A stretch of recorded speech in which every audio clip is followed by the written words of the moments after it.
and welcome in to the Recliner Media Network here on reclinermedia.com as the bittersweet night is upon us, Mark, as it is time for Stranger Things Season 5. This is Talking Strange with Mark Saxton, Michael Spillane, as we are 1 hour away from the episodes dropping. Mark, what is your feelings about all this?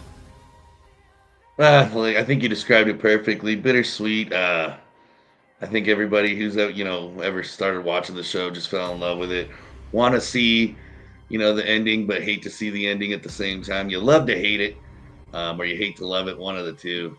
And yeah, just bittersweet, but super excited at the same time. Ready to see what happens next. Ready to see if Elle gets her powers back. All of that stuff. Yeah, so I know we talked a little bit before the show that you kind of ran out of time. I guess there's 35 hours from the beginning of season 1 to the end of season 4. I literally, right before we came on, had like 5 minutes left before we got on here. And so we are kind of... Yeah, it was going to be tough either way, but here we are. So, yeah, I know you watched. I did like the end of season 4 was like 2 hours long. I know the finale for season 5 is going to be also close to 2 hours long. So we have 4, Mark, count them, 4 episodes dropping tonight, by the way, and it's going to be hectic. I mean, I hope the servers of Netflix doesn't crash, because there's going to be like 200 million people watching this puppy. So we got 4 episodes dropping tonight, and we'll go through the names of them. The first one is called The Crawl. It's going to be 1 hour and 8 minutes long. And then episode 2 is The Vanishing Of, and that one is only 54 minutes long, God forbid. Episode 3 is called The Turnbow Trap. That one is 1 hour and 6 minutes long. And then episode 4, before we take a month off, is going to be called Sorcerer, which is 1 hour and 23 minutes long. And then we got to wait till Christmas, Mark. We got to wait till Christmas for 3 of them. There's only going to be 8 episodes this season, by the way. So 3 more come out on Christmas, and then the final episodes of Stranger Things ever will be on New Year's Eve. So that is the schedule for these episode drops. That's man, once again, got to hurry up to wait, which I get it. I do get it. Like you said, it you got to appreciate all the time and effort that has to go into everything as well. But just, I feel like we waited just we got to hurry up and wait again. Yeah, exactly. So it's going to be a interesting, bittersweet night. So we're going to get into everything. We're going to go through. We only have 1 hour before the episodes drop on Netflix. Again, hopefully the Netflix servers don't crash, because again, there's going to be a crap ton of people watching this thing. So we hope Netflix was prepared. We hope they got some backup servers, I guess. Well, I don't know if you watched any of the fights that Netflix has put on, and so far their track record has not been the greatest. The last time they did a huge event, at least that I paid attention to, was the Canelo fight, and it went down on me like twice. So I'm very much afraid that it's going to go down tonight while we're trying to watch. And like you said, I hope they have a backup plan, or at least worked out a lot of the kinks, because this is something I feel like more people than not have been waiting for. Yeah, definitely. We waited 3 years, by the way. The final episode of season 4 came out in 2022. So that should tell you where we are. All these kids are pushing 30. But, yeah, so we're going to get into it. And just kind of looking back throughout the seasons, obviously super young little kids in season 1 and moving through the seasons. There was nothing like this really on television or really on any streaming service. Obviously, it's a Netflix show, so you can only watch it on there. And I mean, do you remember your kind of overall reaction when you watched the first season, or you watched an episode and you were like, man, did you think it was going to be as big as it became? Because when you start watching something, I think I just ran into it on accident, and then to be honest with you, I was sneaking to the bathroom at work, Mark, to watch episodes. Uh, oh, I mean, do you remember your overall reaction? Did you think it was going to be pretty much a global phenomenon when it first came out? So, like, what's funny is I started watching late. My son came home, and I guess it was like real big on Roblox or Fortnite. One of the things earlier on, and he was huge. I think if I remember correctly, he even went as Dustin for Halloween one year. So he was like super excited. So, and I was crazy at work, so I told my wife, "Hey, just watch ahead, make sure it's something the kids could watch," because he's always, I don't know what it is, because he didn't get it from me, but he loves horror films. He loves the spooky stuff. So that's what I thought this was. And then kind of talking to my wife, and then you were telling me how good it was, so I jumped in, and about 2 3 episodes in, I was like, man, I don't know if this is for me. I think it was episodes 4 and 5 really got me hooked, and I love the 80s theme. I love the bringing back some of the old time US Russia rivalry, and I thought it was great. Never would I have thought that it was going to be this huge, though. And like I said, it took me a couple episodes, but I was hooked right about 4 or 5. Yeah, and yeah, it was it was one of those addicting things where you're like, I don't like I'm kind of on the fence. I guess it's a lose-lose situation. I want to binge them all at once, but I'm kind of glad they're breaking it up because I don't know. I kind of like what HBO is doing with Welcome to Derry and just dropping a new episode every week, because then you're just, yeah. I guess the anticipation gets stronger. Although I think people would have been happy if they dropped all of them on one night, because we've been already waiting 2 years for the final season. And so to break it up in three different parts, and they're known for this. Let's face it, Netflix and Stranger Things are known for kind of breaking it up.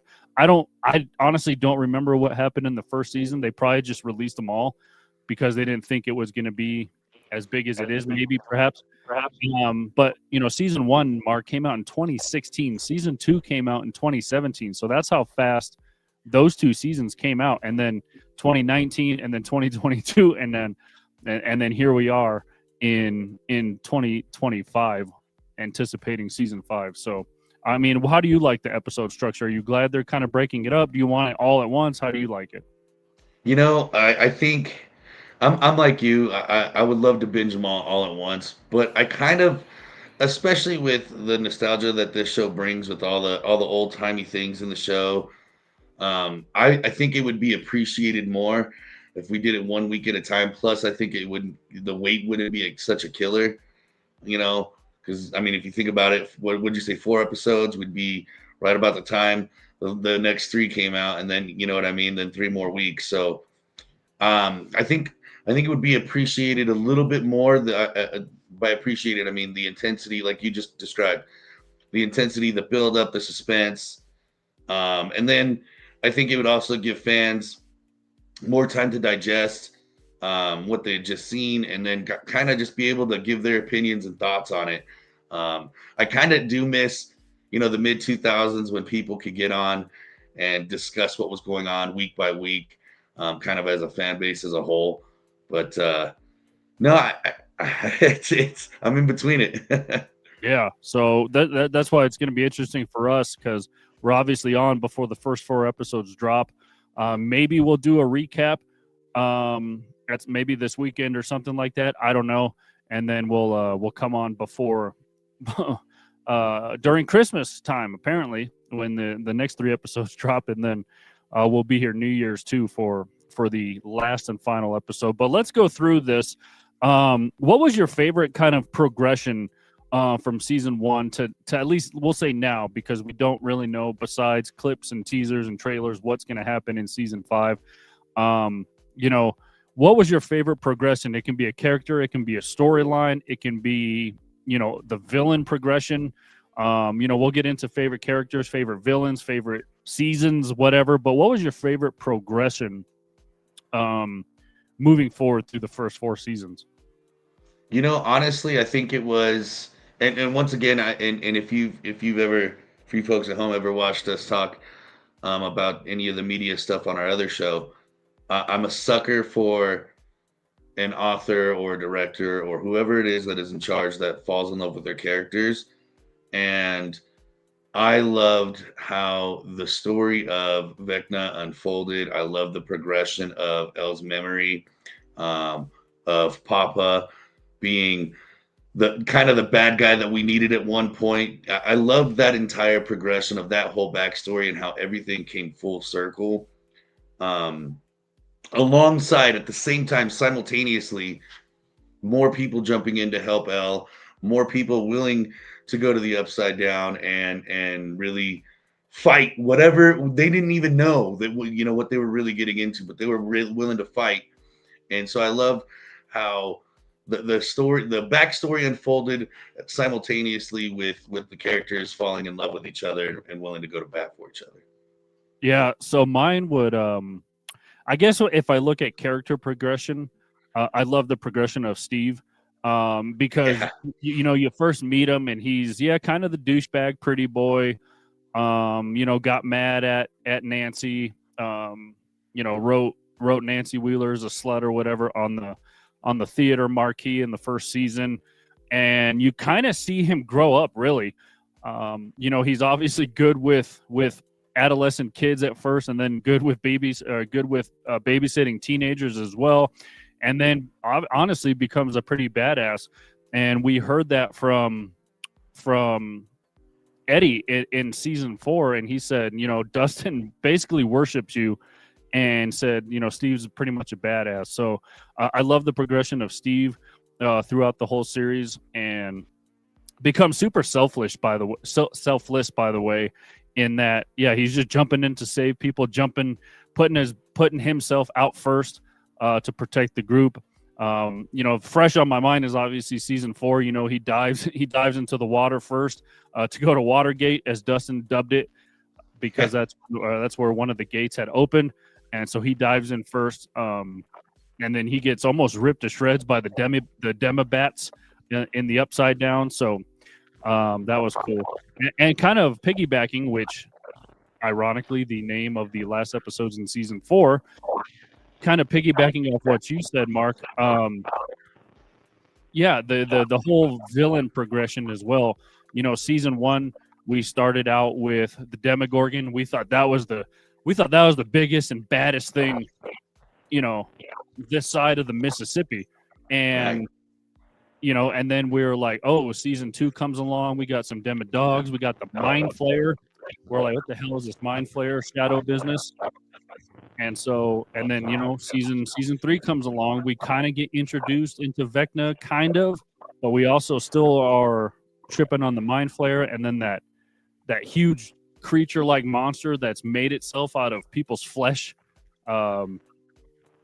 is really weird. And then obviously season 4, we find out that Vecna is behind all of it.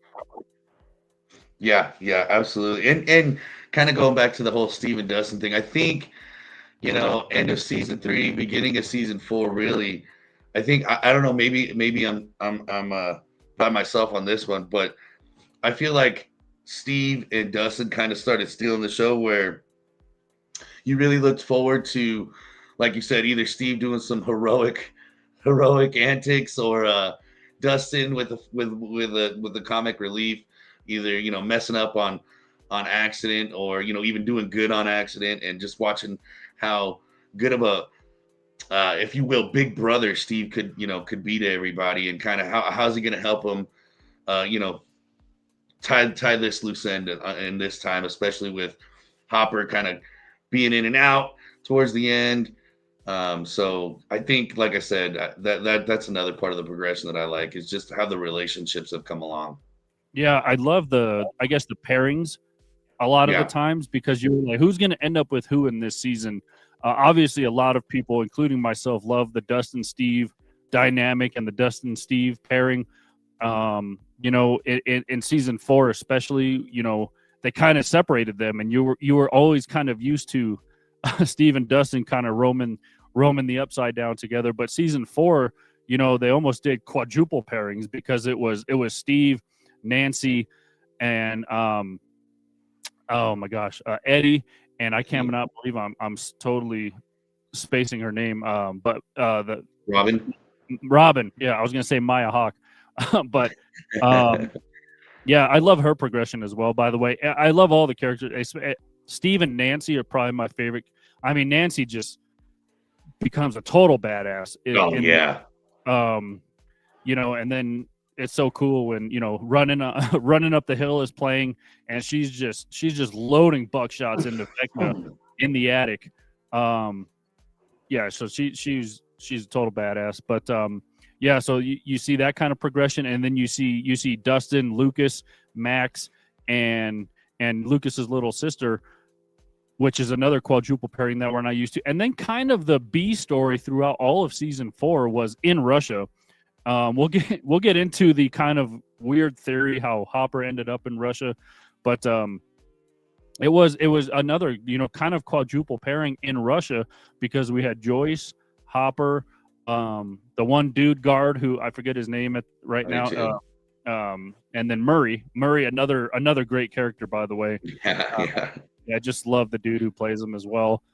So yeah, I mean, we just saw a whole Also in the other guys, by the way. and he's also in yeah, that is the other guys. Okay, yeah. Yeah, the what's her name's new husband. Yeah, that was fun. Yeah.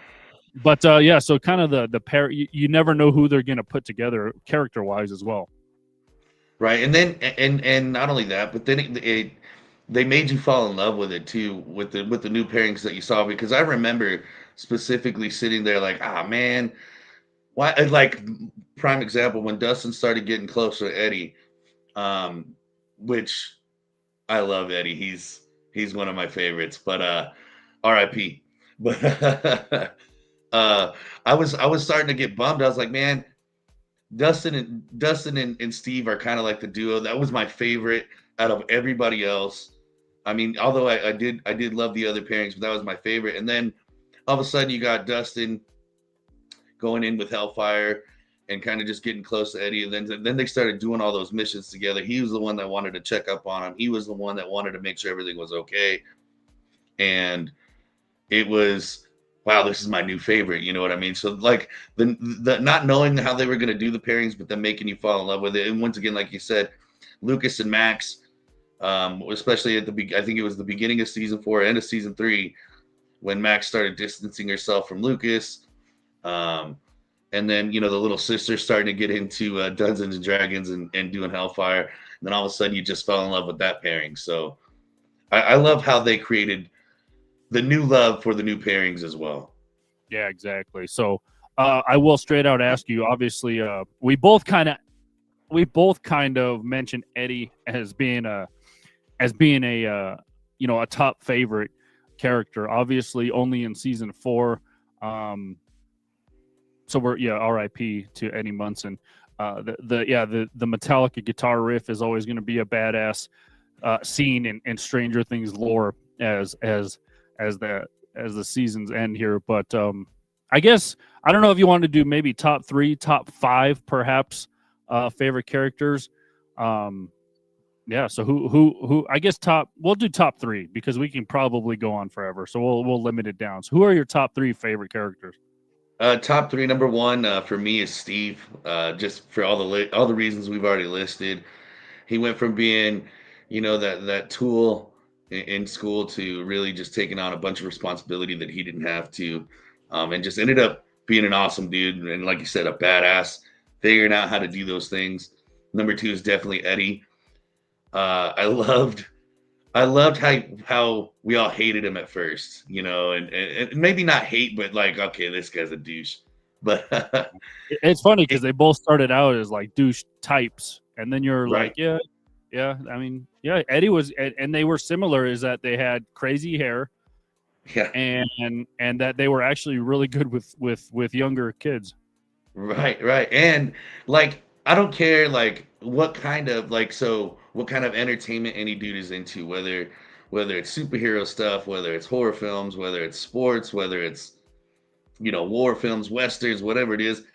every dude to a certain degree wants to go out like Eddie. Like that was the coolest thing. Just put the world on his shoulders and let him go to work. I'll hold it off while all my loved ones make it out. So that's another reason why he's my number two, because like I said, he went out like a boss, and like you said, the Metallica riff on top of the trailer, just awesome stuff. And then my number three, it's tied for me. It's tied between Elle and Nancy because of both because of the same reason. Once they got comfortable with who they were and what was going on, they got extremely good at what they do. For Elle, it was her powers and Harold in that in, and then for Nancy, it was just being that support. How can I go and really destroy things for the good guys? So those two are tied for me. Yeah, definitely Eddie. In no particular order, Eddie top three.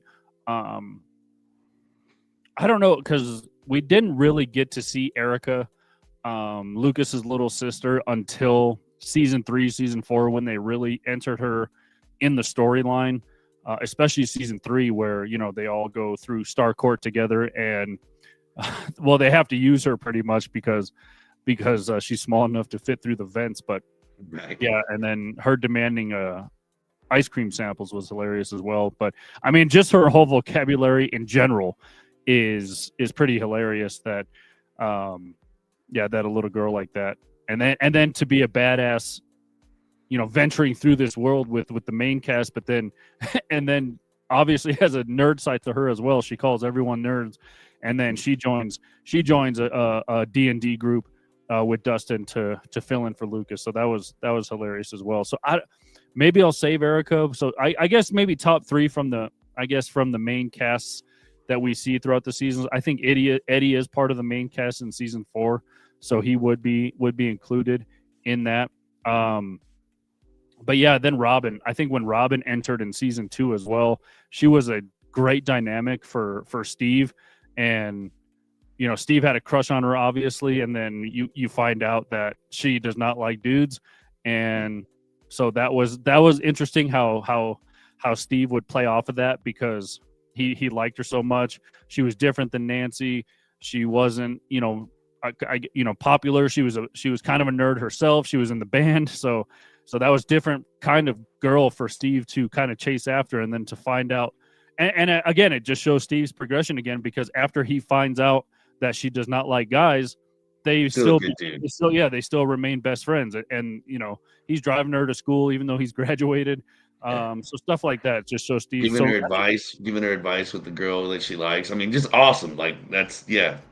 Awesome. So and then I guess I gotta go Murray as well, because he also too, kind of like Erica, entered the quote unquote main cast in season 4. He kind of was trickled in here and there, and then you finally really get to see him in season 4 at the fair, and being able to speak Russian helps. So I guess those are my top 3 underrated characters. For me, definitely Argyle in season 4. He was hilarious.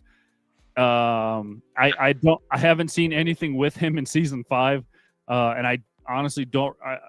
I really don't know how the story. I was trying to finish season 4 here.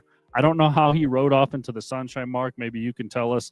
But it was funny how almost every season, Mark, they have to include someone new, just that they have to, without even realizing, like, this is like some crazy shit that really nobody's going to understand.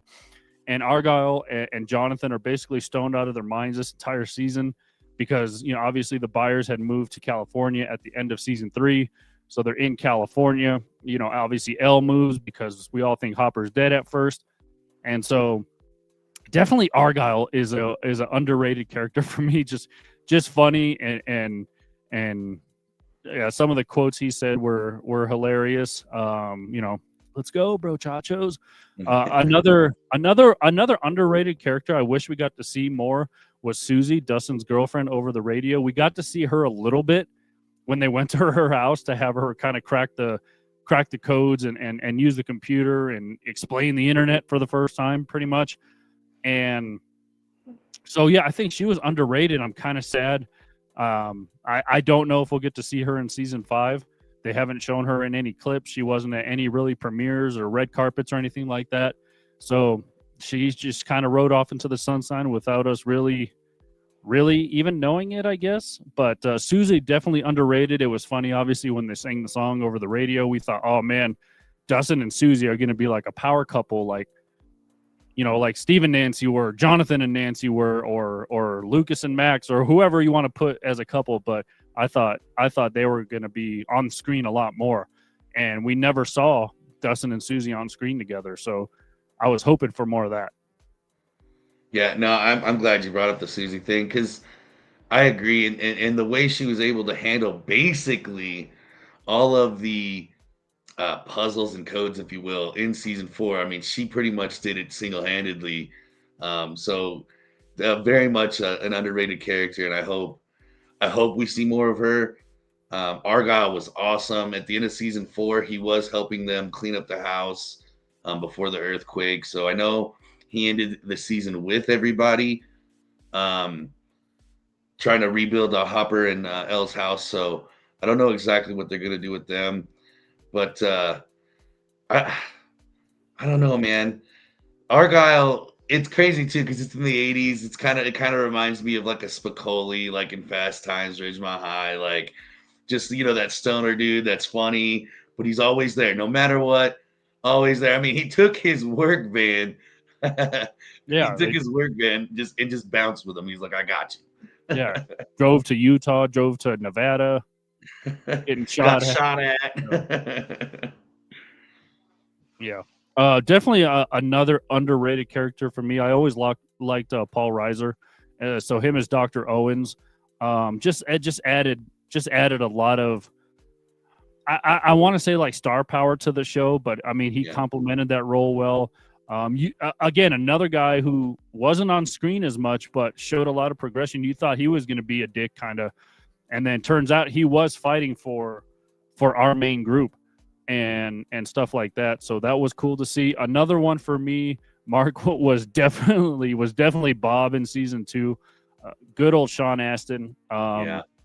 Again, kind of brought that star power to the show. Him and Winona Ryder had some good chemistry on screen as well. So Bob was hilarious, and again, kind of almost went out like a G. Just kind of, I mean, if you're gonna go out, you might as well get ripped to shreds by a Demodog. I mean, hey, he took the Demodog on hands. He had nothing. He's like, all right, I got this. Like he was trying to fight it with his hands. And then the other cool thing that he brought, the other kind of atmosphere, at least in my opinion, when he started getting involved and started helping out with the map and everything, was kind of that Goonies vibe all over again that we all fell in love with the first time around, where it was now it's a new adventure, new energy, and he was as the kids say now, 10 toes down, standing on his business, helping out, didn't question it once, which made him all the better. Yeah, and that kind of ties into what I was saying. Like they almost have to include somebody new in each season. Like Bob was season 2. They had to include him in this weird, I guess, world. It is a world, I guess the Upside Down is. And then, they had to include him because of, like you said, his expertise and his skill set, I guess, that he brought to the table. So they had to include him in something probably nobody else would understand, believe, or what have you. So, and then, season 4, we saw them bring Erica in. They kind of had to because she's the only one, like I mentioned, who could fit through the vents. Season 5, Argyle, they kind of needed to because they needed the van to roll around in. So you kind of see that as well in each season where they had to just have someone come along that they kind of needed. So that was kind of cool to see. Any other underrated characters for you kind of flew under the radar, you thought made the storyline better, or just somebody you wanted to see more of? Honestly, you already touched on it once, but the Russian guy who was a guard, who ended up obviously his buddy turning on him and everything. But I think he made the storyline, the story B line, I guess, if you will, better, as it gave Hopper a friend, gave the audience hope, and I kind of was hoping to see something towards season 4 where he would still be involved because like I said, I think he made that whole storyline in Russia. Like I said, he gives the audience hope, and he gave Hopper hope, he gave Joyce hope, Murray hope, and it connected that entire side. For me, it did. It connected that entire side where it was like, hey, we got something cooking over here. Hopper's coming back. So I don't know. I don't know if they're going to, or if they even can include him more, but it would be cool to see how his story at least ties up. Yeah, and if you thought he looked familiar, yes, he was in Game of Thrones. So there you go. And yeah, Yuri was pretty funny. Yeah. As well. I did want to ask you about a character that we haven't really touched on, and that's Billy, Max's stepbrother, who had a tough go at it in season 4.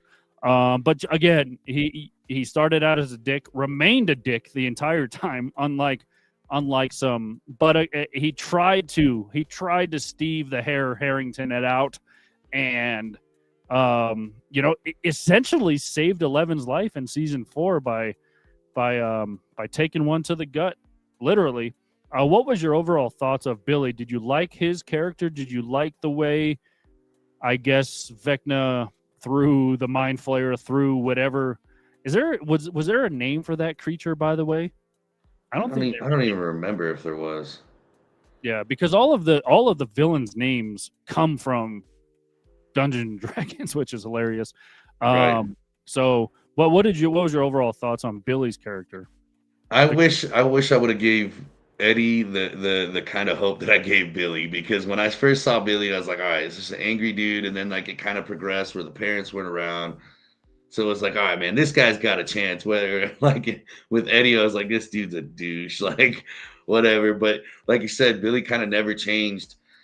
So my first overall thought, and it stuck throughout the whole season because I waited for him to come around. I waited for him to kind of be not another Steve, but kind of, hey, this is a bad boy who's on our side type thing. So my hope for the progression of Billy's character remained pretty much that entire time, and hated to see how he went out, but at least he did something right on his way out. But yeah, that was my thing. I was like, man, this guy's gonna come around. He's gonna be a badass, and he's gonna start messing some stuff up for him, and just never happened. I mean, he almost got Mike's mom to go to the hotel. That's how that was. Hey, and you know what? Don't hate the player, hate the game. Yeah. Tip your cap. Yeah, I mean, he almost got her. And then he saw Holly laying with her dad on the recliner. Pun intended. So yeah, it's all full circle. But I guess the word on the street is that Holly's going to play a much bigger role in season 5. She's going to have her own kind of storyline, I guess, but we shall see. I mean, I forgot which season it was. One of the episodes was named after Holly, by the way. So if you caught that, going really quick. I mean, I guess who was your favorite villain, or what was your favorite villain? We kind of touched on the season by season events that the villains came. Again, season 1 was the Demogorgon. Again, a Dungeons and Dragons character. Season 2, by the way, Dart. I thought Dart was gonna be like an adopted like team mascot. I mean, he did come clutch like Billy. He was kind of a dick, and then he came clutch at the very end and let him go. He let them pass. So Dart did do something right at the end. I thought they were going to be able to use him for. I thought he was just going to be like this cool little mascot they got running around with them. Hey, but you can't tame something like that, I guess. Right. Yeah.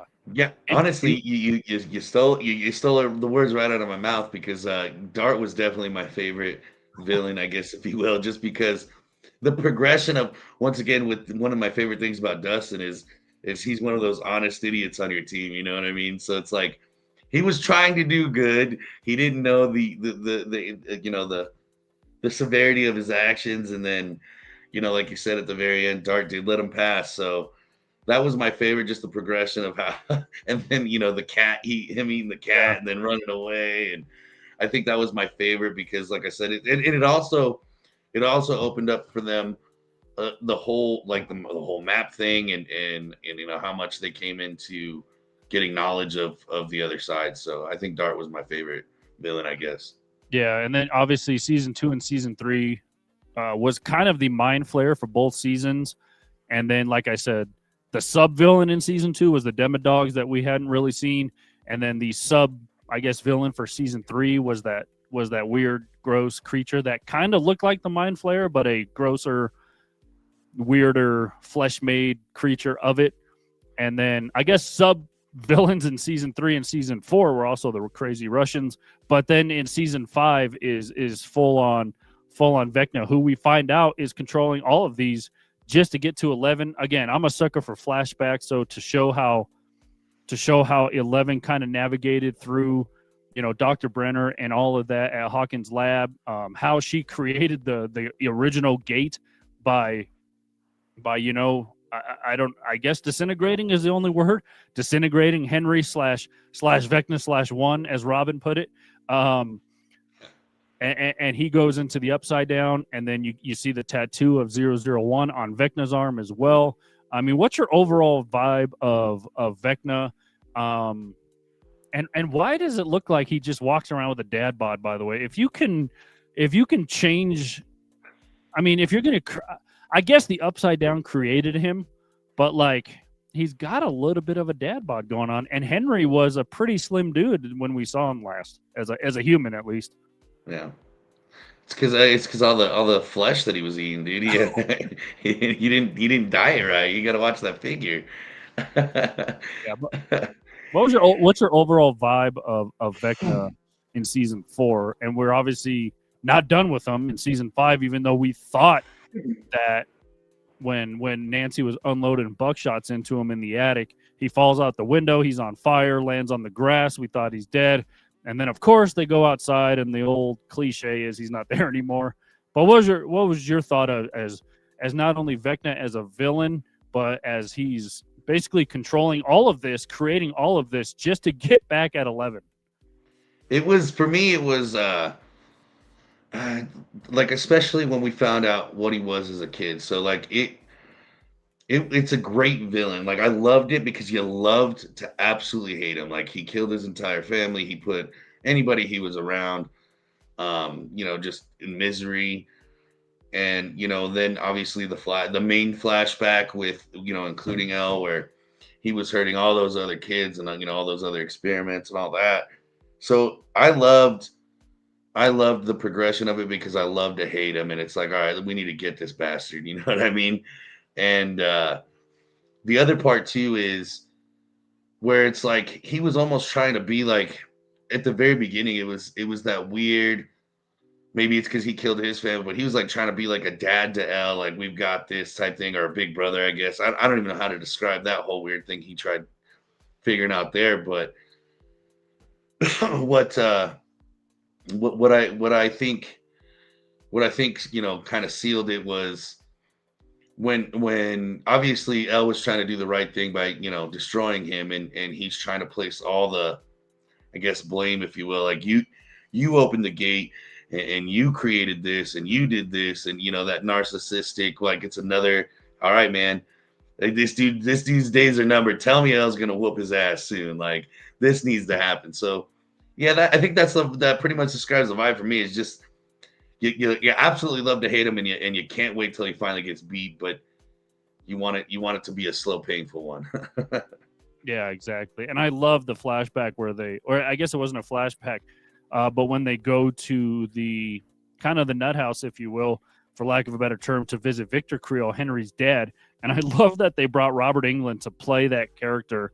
If you don't know who Robert Englund is, he plays Freddy Krueger in the Freddy Krueger movies, Nightmare on Elm Street. But that was awesome. And then literally minutes later, as they're kind of being house ridden by the cops, and I think it's Nancy and Mike's house, and they're talking to Holly, and they're like, do you like Freddy Krueger? And she's like, who's Freddy Krueger? He's like, oh, he's got knives for hands, and he destroys your nightmares and kills you in your sleep or whatever. So I love that little nod to Freddy Krueger, and then to bring Robert Englund in was awesome as well. Absolutely. And that was the other thing that I loved. And that goes back to, like I said, one of my favorite things about this entire series was the progression of Vecna, the bad guy, the main villain, where you get to learn everything. You get to see, and I'm like you, I'm a sucker for flashbacks as well. So we get to see the flashbacks. We get to see them put the puzzle together, which is my second favorite, I think, when it comes to shows like this. So, and you get to see them simultaneously happen, and then you get to guess the entire way. Like, I love it when they lead an audience on and say, hey, well, not lead them on, but like lead them in the right direction. And everybody's like, oh, this is what's going to happen. But it doesn't ruin it for you when you get there. So I think that part of the storyline was definitely one of my favorites of up to this point.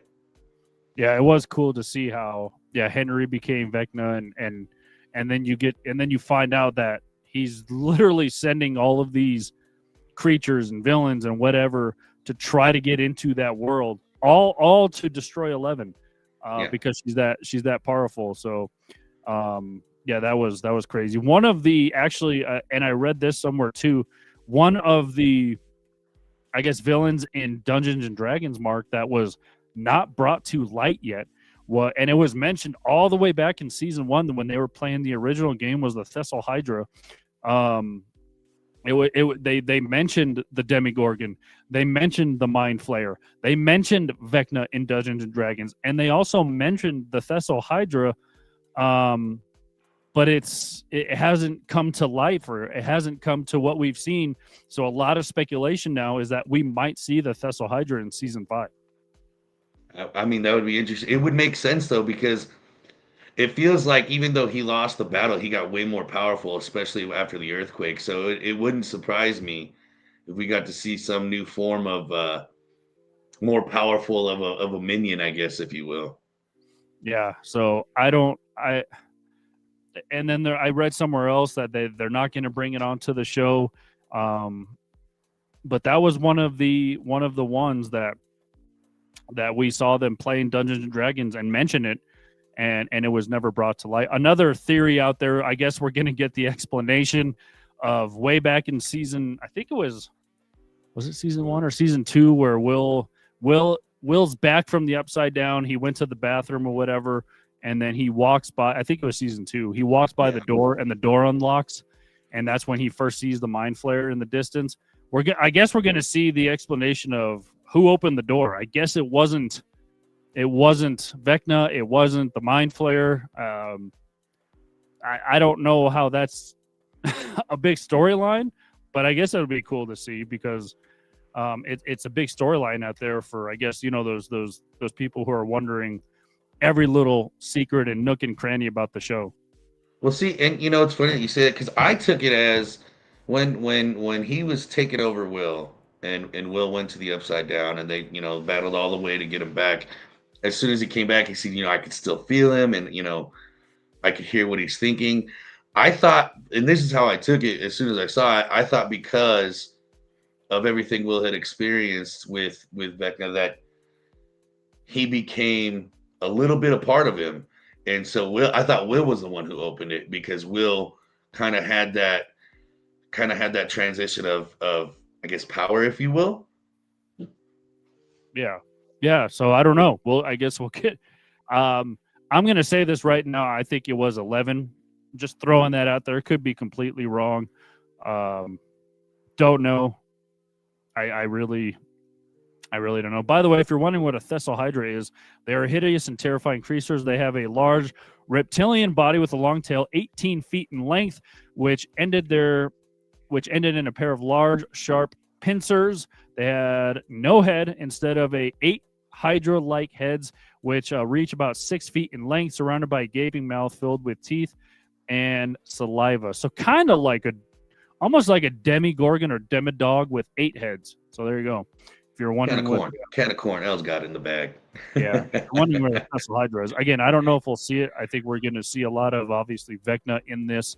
One of the main predictions we like to throw out on our show watches is there a character, God forbid, that you think is going to bite the dust this season? I think the way that it's going, it's so funny that you brought that up because I was thinking about it as I was watching the end of season 4. I was like, somebody important has to die, right? It's the stakes are too high, and I guess my fear that it's gonna be either Jonathan or Steve, and it's gonna have to do with that little love triangle. Somebody's gonna try and sacrifice themselves. It's funny you bring their two names up because my original gut is telling me Steve.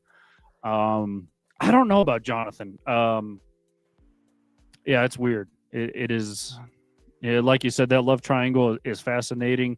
You kind of saw Jonathan basically steal Nancy away from Steve in the early seasons, and then while Jonathan is in California, you kind of see the rift between he and Nancy. As you know, obviously they're trying a long distance relationship. They were supposed to see each other at spring break. They never did. And then you kind of see Steve again pull out his badass card, dive into the water, try to protect Nancy. So maybe that spark has been lit up again. We'll see. But my gut instinct is for some reason telling me Steve as well. And that's mine too. And like the other part of the reason why I think it's Jonathan. I mean, if you think about it, he didn't get into college. He's feeling everything kind of slip away between him and Nancy. I can see him being like, "There's nothing left," and just throwing himself in front of something crazy, and kind of ending it there, if you will. So that's kind of where at least my mindset was when it comes to Jonathan. Do you have any other, I guess, any crazy predictions for the season other than I think it's fair to bring up, kind of throwing out who do you think's going to die in this season, but any other kind of maybe your own personal theories that you really haven't seen out there in the, whether on social media, online or anything, but any kind of your own personal theory Yeah. or prediction? So I don't, and I have, at least personally, I haven't seen this. I'm definitely not saying I'm the first one to say it, but I can see what I think is going to happen is, kind of the military has been silent, so I see the military getting back involved, especially with the big earthquake and everything else. I see I see a big battle happening, and I see Will dying. Yeah. And Will's an interesting one because he obviously always has that connection with Vecna, with the Upside Down. Um, if you've seen the trailer, you see a weird tube go into Will's mouth again, and Vecna groaning all weird during that time, which is really, really weird. Um, I mean, it literally looks like, I'm not going to say it out loud, but again, a weird tube, Vecna groaning. That's all you got to know. But I mean, and then Will really, I mean, rewatching season 4 these last couple of days, Mark, Will was not only was he,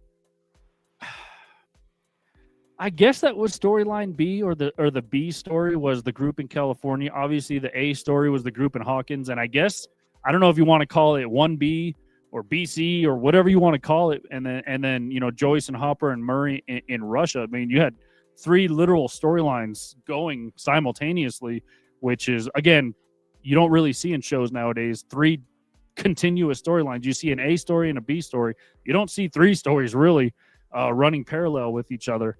But Will, I mean, if you think about season 4, Mark, he was really put to the side, and kind of jealous of Mike and Elle. Didn't really have a lot to say in really any episode. Obviously he was the forefront in season 1, being obviously being brought to the Upside Down and stuff like that, and another weird Vecna tube in his mouth. So I don't know. I mean, that could be a pretty good prediction based on season 4, that he didn't really have a lot to do or a lot to say, even though he was the first one that had a connection with the Upside Down and with Vecna. As it turns out, he was the one who got taken to the Upside Down first. So, and then to kind of be cast aside in season 4 was kind of interesting to see.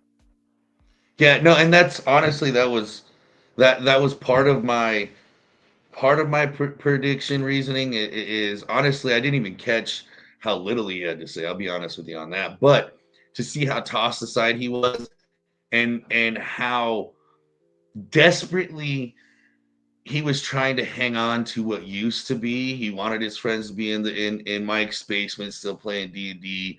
He wanted. It was almost like he missed out on his little kid years with his best friends. So he was like desperately trying to cling on to anything that used to be. So for me, and like you said, he started the connection with the Upside Down. So for me, it feels like it's going in the direction of it started with Will and it's going to end with Will, and he's going to do something absolutely crazy to take Vecna and the Upside Down world and destroy it all, and we're going to lose Will at the same time. Yeah, almost like a sacrifice. Like Yeah, like my own personal prediction is I want to say like Vecna wins. Like you're not going to be able to stop him, and the only way he's going to go away is if he can take somebody with him or something like that is what I see in my mind. So it kind of runs parallel with what you're saying. I think that either Will or maybe that's how Steve dies or quote unquote dies. He goes with Vecna. I can honestly even see 11 going with him, saying, because he did want 11 to go with him to build a beautiful world, and maybe she goes with him to save everybody into the Upside Down, where they can try to turn that piece of shit world upside down. Get it? Yeah. So that was kind of what I was thinking. Like, maybe Vecna wins. I can see this show having a villain win because the villains really never go away. Hey, that's a very good point. And not only do they never go away, but they always come back stronger.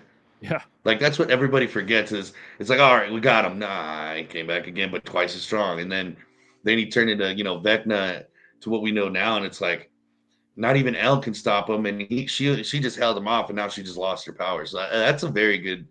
You might be onto something there. And that's the key term right there, as you just mentioned, is they're just holding them off. They're just putting band-aids on these gates, and then little twerp like Dart squeezes. Well, actually, Dart was thrown up by Will. If you remember that scene where he throws up the little slug-looking thing in the sink. Turns out that was little baby Dart. Yep. And he ended up being an okay guy at the very last second. Good old Dart. Good old Dart. So yeah, I mean that's kind of my own personal prediction. Is like we always see like superheroes in these feel good shows win. The good guys are going to win. For some reason, I get an inkling, Mark. I got the will tingle. Maybe Vecna wins. Hey, we might get a old Yeller ending where it is called Stranger Things. Yeah, we might, yeah, like I said, Steve, Will, Elle, somebody's gonna be old Yeller. Somebody's going. Somebody might be the sacrificial lamb, just like Eddie was in season 4, kind of just threw his body in front of the bats. He at least took a few with him. You know what I mean? Yeah. Exactly. And Steve kind of almost did that, so we might see a sacrificial lamb at some point in season 5. All right, before we get out, what are you most looking forward to? Maybe in just these first 4 episodes that are dropping tonight for the season, whatever. What are you most looking forward to? I'm looking forward to, and what I'm hoping happens is they hit the ground running, trying to regroup to get ready for the next battle. Like I'm talking, working on Elle get her powers back, working on that one good guy from the military, trying to make things happen. Because didn't the colonel who was telling the doctor, right? I'm hoping since he found out everything and kind of got a good idea what's going on, that he comes back and he kind of helps hold down the fort while Elle hones in her powers again and kind of gets the group ready for battle. That's what I'm hoping. Yeah, I'm trying to think of it. I hope that we get to see, I don't know, some kind of closure. I don't know I don't know honestly what I'm hopeful for, to be honest with you. I want to be surprised, obviously. That's what I'm hopeful for. Again, I want to see a storyline where we don't see in your typical everyday show, and this series does a good job of taking left turns when you're expecting to go straight. So that's what I'm kind of hopeful for. I hope I'm kind of hopeful for another new character that's introduced that helps the group, something like that. Like we've seen, like we touched on this whole time, Argyle, Bob's, people like that. So I did see Linda Hamilton is going to be in this season, who was in the Terminator. So Yeah. we'll see what kind of fire she brings to the screen. But yeah, it'll be interesting. Text here from the 970 Mark. You guys touched on this a little earlier, but haven't talked about it since. What was your initial thought when you saw Hopper ended up in Russia? Yeah, that's what I was going to mention. I was like, how did he end up in Russia? Was like, because everyone basically got disintegrated when they turned off the machine underneath Starcourt Mall, and you saw everybody literally got like vaporized, and then Hopper's just not there anymore. And I'm assuming we all saw them like go downstairs and exit through another door. I'm assuming the Russians found him. I don't know what Russians. We didn't really see any enter the room at all.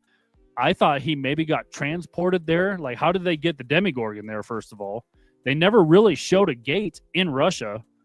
Unless they... Yeah, how did a Demigorgon get to Russia? How did Hopper get to Russia? That was always my question heading into season 4.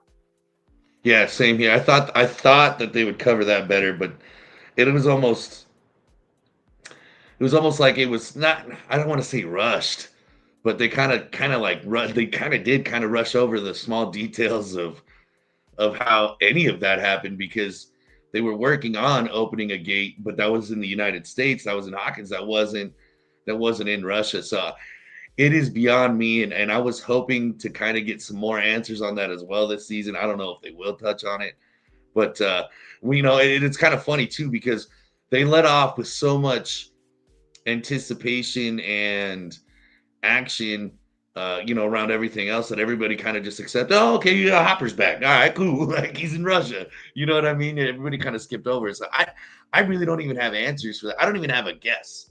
I mean, like I said, I'm guessing, and I read that after the explosion of the machine that was opening the gate, some Russian soldiers found him, and they were able to get out of there and took him to Russia and threw him in prison. But where did the Demigorgons come from? Again, they had a Demigorgon, which they put in an arena, and people had to fight him and try to live. And then the gladiators, yeah, and then they had a whole bunch in those tubes, in those cages inside. Where did all those come from? Unless some snuck through the gate that we didn't see, and they were able to take. I don't know. I still don't know. Yeah, no, me either. And maybe that's something that they cover, especially with the earthquake. Maybe Russia comes back involved to a point, because remember, it shows them leaving the prison, and they killed what they saw there. We don't know where they came from, so that's that. Maybe it all comes full circle. Yeah, kind of hope so, because no stone left unturned. Yeah, I don't want to watch another episode of Lost. I know. I thought the earthquake. I thought they were moving the island when the earthquake came. So yeah. So hopefully we get more answers. Again, I'm hopeful for more flashbacks. I'm always, like I said, always a sucker for flashbacks. So always hope those come. I'm hoping that Netflix doesn't crash in the middle of this, because there's going to be a crap ton of people watching tonight, so that'll be interesting. Don't forget to go like all of our socials, as always: Facebook, X, Instagram, YouTube, Spotify, Apple Podcasts, Amazon Music. Go to our home base, reclinermedia.com, where I will have recaps and reviews of each episode posted on there. Hopefully tonight, Mark. I don't know, but at least by tomorrow. And happy Thanksgiving to everyone as well. Happy Thanksgiving. Super excited for everything to come out, and hope everybody enjoys their holiday. All right. Any final thoughts on Stranger Things dropping tonight? Netflix, don't let us down. It's out. Netflix, don't let us down. Be better. Exactly. Again, stay tuned to our socials. Maybe we'll do a recap of these 4 episodes this weekend. Maybe we'll throw it into On the Mark when on the mic. Maybe. Or we might come back with Talking Strange, and then join us in a month from now when the next 3 episodes drop as well. But thank you for tuning into our special Talking Strange show right here on reclinermedia.com. We don't know when we'll see it next, so again, stay tuned. for those social posts. But for Mark Sexton, I am Michael Spillin, and enjoy the show.